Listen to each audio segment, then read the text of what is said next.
విషయం తెలుసా? మనం తిరుపతికి వెళ్ళినప్పుడు జుట్టుని కత్తిరించి వెంకటేశ్వర స్వామికి ఎందుకు ఇస్తాము? దీనికి ఒక పెద్ద కథ ఉంది. అదేంటంటే అది తెలుసుకుంటే ముందు మా ఛానల్ని లైక్ చేయండి, షేర్ చేయండి, సబ్స్క్రైబ్ చేయండి. ఓకేనా? ఇప్పుడు చెప్పబోతున్నా. ఒకానొక కాలంలోని దుర్వాస మహర్షి అనే ఒక మహర్షి వెళ్ళారు విష్ణుమూర్తి దగ్గరికి. అతను అప్పుడు లోకనిద్రలోని శివుని స్మరించుకుంటూ ధ్యానంలో ఉండగా దుర్వాస మహర్షి, ఓ విష్ణువా, లెగిసి నాకు ఆశీస్సులు ఇవ్వండి అని దుర్వాస మహర్షి కోరుతారు. కానీ విష్ణుమూర్తి అప్పుడు శివుణ్ణి స్మరిస్తున్నారు కాబట్టి విష్ణుమూర్తి ఆ నిద్రలో నుంచి రగలేదు. అందుకు దుర్వాసుడు ఎగిరి విష్ణుమూర్తి పడుకున్న ఆదిశేషుడి పైకి ఎక్కి విష్ణుమూర్తి ఛాతిపైన తన్నగానే లక్ష్మీదేవి విష్ణుమూర్తి కాలు పడుతున్నప్పుడు సరిగ్గా లెగిసిపోయింది. అప్పుడు ఏమవుతుందంటే విష్ణుమూర్తి లెగిసి విష్ణుమూర్తి దుర్వాసుడి కాలు దగ్గర ఉంది. దుర్వాసుడి కాలు నొక్కుతూ, మీరు ఎందుకని నన్ను తన్నారు? అలా ముడితే నేను లెగుస్తాను కదా అని విష్ణుమూర్తి అంటారు. దాని తర్వాత దుర్వాసుడు, స్వామి, నేను మిమ్మల్ని తన్నాక కూడా మీరు నన్ను గౌరవిస్తున్నారు. అందుకు మీరు త్రిమూర్తుల్లోని శ్రేష్టమైన త్రిమూర్తి, శివుల్లాగా బ్రహ్మలాగా మీరు కూడా.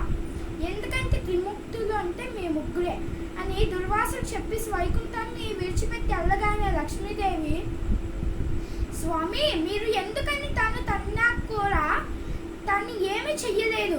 ఎందుకంటే విష్ణుమూర్తి తనకి బదులుగా ఏది చెప్పారంటే, తాను ఎప్పుడు ఏ శాపం పెట్టినా కూడా అది లోకానికే పనికొస్తుంది. అందుకు ఎందుకంటే నేను తను ఏం అనలేదు. విముక్తులు కూడా తనని చూసి గౌరవిస్తారు. ఆఖరికి నేను పూజించే శివుడు, ఆఖరికి నేను సృష్టించిన బ్రహ్మ కూడా దాన్ని ఇష్టపడతారు. ఎందుకంటే ఆయన అంత బాగా ఉంటారు కాబట్టి అని చెప్పగానే ఏమైందంటే లక్ష్మీదేవి దాన్ని చూసి కోపగించుకొని, మీరు మళ్ళీ నాతో క్షమాపణ చెప్తేనే నేను మళ్ళీ వైకుంఠానికి వస్తాను అని లక్ష్మీదేవి భూలోకానికి వెళ్ళిపోతుంది. అప్పుడు ఏమవుతుందంటే విష్ణుమూర్తి దాన్ని చూసి లక్ష్మీదేవిని మళ్ళీ తేవాలి అని నారాయణుడు అప్పుడే అలా వస్తారు. అప్పుడు ఏమైందంటే, నారాయణ, లక్ష్మీదేవి ఎక్కడా అని నారాయణుడు విష్ణుమూర్తిని అడుగుతాడు. ఎందుకంటే ఏమైందంటే నారాయణుడు ఎలా బదిలిస్తారంటే లక్ష్మీదేవి కోపగించుకొని భూలోకానికి వెళ్ళిపోయినది. అందుకు నేను తేడానికి మళ్ళీ భూలోకానికి బయలుదేరుతున్నాను అని నారాయణుడితో బదిలిచ్చారు. నారాయణుడు అని విష్ణుమూర్తిని కొంతమంది ఎందుకు పిలుస్తారు అంటే అతను నీతికి అధిపతి కాబట్టి. సరే, ఇక్కడ నుంచి మనము విష్ణుమూర్తి భూలోకానికి వెళ్ళగానే అక్కడ ఒక పుట్టలోని అతను తల దాచుకున్నారు. ఎందుకంటే తాను అలా తిరగడంతోనే లక్ష్మీదేవి కనిపెట్టి దాని దగ్గర నుంచి ఇంకా దూరంగా వెళ్ళిపోదము అని అనుకుంటాడు. అప్పుడు శివుడు, బ్రహ్మ ఒక ఆవు దూర రూపంలో వచ్చి విష్ణుమూర్తికి రోజు పాలు ఇచ్చేవి.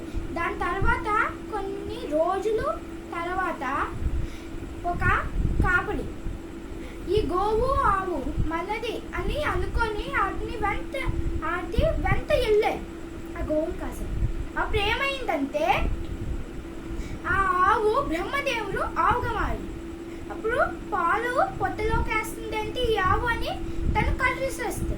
ఆ కర్రీ నుంచి బ్రహ్మదేవునికి తగులుతుండగా శివుడు అడ్డు వస్తాడు బ్రహ్మదేవుని కాపాడదామని. కానీ శివుడికి తగులుతుందని విష్ణుమూర్తి పొట్టలోంచి లెగిసి విష్ణు చక్రం, శంఖం, గద ఇంకా కమల పుష్పాన్ని పట్టుకున్నాడు.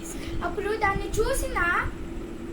చూసిన కాపరి, అమ్మో దేవుడు అని కర్ర విసిరిపోతుండగా చెయ్యి జారి విష్ణుమూర్తికి తగిలేసింది. అప్పుడు దానికి ఇక్కడ దెబ్బ తగిలి రక్తం చిన్నగా కారుతుండగా శివుడు తన నిజస్వరూపానికి వచ్చి, ఓరి నీచురా, దుర్మార్గురా, ఎందుకు నా స్నేహితుడిని ఎందుకు కొట్టావు అని శివుడు శాపం పెడతాడు. ఇంకో కొంతసేపట్లోనే నీ తల పగిలి నువ్వు మరణించబోతున్నావు అని శివుడు శాపం పెట్టిన 5 నిమిషాల తర్వాత తను అక్కడికక్కడే మరణించాడు. అప్పుడు విష్ణుమూర్తిని శివుడు చూస్తూ, మిమ్మల్ని కాపాడదామని వస్తే మీరు నన్ను కాపాడి మీకు దెబ్బ తగిలించుకున్నారు అని శివుడు అంటారు. అప్పుడు బ్రహ్మదేవుడు వచ్చి ఈ దెబ్బ కొంచెం గట్టిగా తగిలింది, బ్రహ్మలోకానికి రండి, నేను మీకు వైద్యము చేస్తానని బ్రహ్మ చెప్పడంతో విష్ణుమూర్తి శివుడు వెళ్దాం అనుకుంటారు. కానీ అప్పుడే ఒక ముసలామె వచ్చి రండి నారాయణ నేను మీకు వైద్యము చేస్తాను అన్నారు. అప్పుడు భక్తురాలు అడగడంతో విష్ణుమూర్తి ఏం చేయలేక ఆ ముసలామితో వెళ్తారు. అప్పుడు ముసలామె కొంచెము భోజనం పెట్టి విష్ణుమూర్తికి వైద్యం చేయడానికి మూలికలు ఉన్నాయి కానీ కట్టు లేనందుకు తన జుట్టుని కత్తిరించి విష్ణుమూర్తికి కట్టు కడుతుంది. అందుకు విష్ణుమూర్తి మీరు ఎంత జుట్టు అయితే నాకు ఇచ్చారో నా భక్తులందరూ ఇచ్చిన జుట్టు అంతా కలిపి మీకు ఒక వెంట్రుకగా మళ్ళీ మీ తలపైన వస్తూ ఉంటుందని విష్ణుమూర్తి ఆమెకి వరాన్ని ఇచ్చి లక్ష్మీదేవిని వెతకడానికి వెళ్తున్నారు. అంతే ఫ్రెండ్స్ ఈరోజు ఈ స్టోరీ. మీకు ఈ స్టోరీ నచ్చితే లైక్ చేయండి, షేర్ చేయండి, సబ్స్క్రైబ్ చేయండి అండ్ కామెంట్లో స్టోరీ అందరూ చెప్పండి. ఓకేనా ఫ్రెండ్స్? నమస్తే.